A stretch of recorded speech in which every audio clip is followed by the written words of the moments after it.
quand on a tourné, j'ai commencé à préparer le film à la sortie de la première grosse pandémie où on était vraiment enfermé chez soi.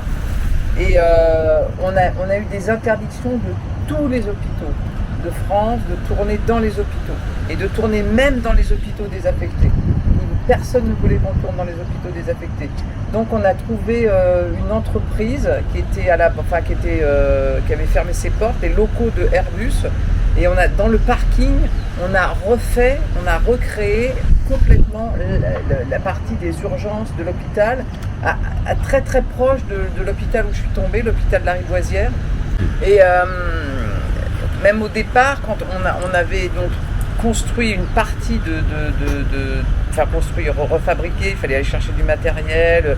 Je voulais que tout fonctionne pour que les soignants puissent vraiment faire les gestes, avoir les appareils qui fonctionnent, etc. Il fallait que tout soit en marche. Mais on avait quand même gardé certains décors annexes qu'on pensait pouvoir quand même tourner dans d'autres parties d'hôpitaux. Mais au dernier moment, la pandémie a reparti, donc de nouveau on ne pouvait plus tourner et de nouveau on est sous condition aussi de couvre-feu. Donc on devait avoir tout le temps des autorisations pour tourner en dehors du...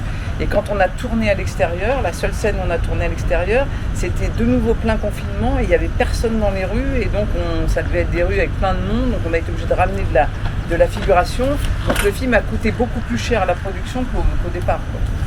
Il y a deux choses. Moi j'ai vu aussi beaucoup de reportages sur l'hôpital, notamment sur cet hôpital de la Rivoisière qui avait donné lieu à deux documentaires à 10 ans d'intervalle, et on voit comment la violence sur les soignants, comment les gens qui viennent sont de plus en plus dans des états de vraiment physiques, abîmés. On voit que la société produit vraiment du mal-être, de l'angoisse, du désespoir.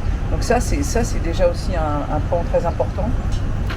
En fait, non, j'ai pas fait appel à un casting, je connais très bien les acteurs, j'étais avec ma compagne, donc, qui est ma productrice et qui fait Julie dans le film.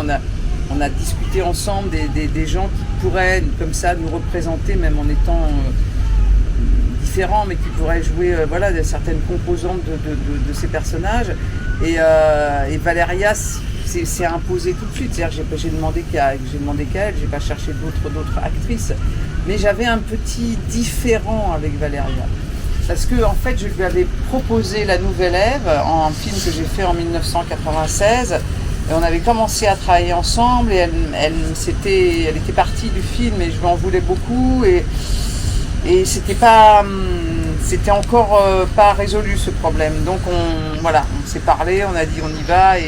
Et en fait, c'est la vie, mais il se trouve qu'on s'est retrouvés 20 ans plus tard et que c'était extraordinaire, la relation de confiance, le plaisir de travailler avec elle, la liberté, l'audace, c'était merveilleux.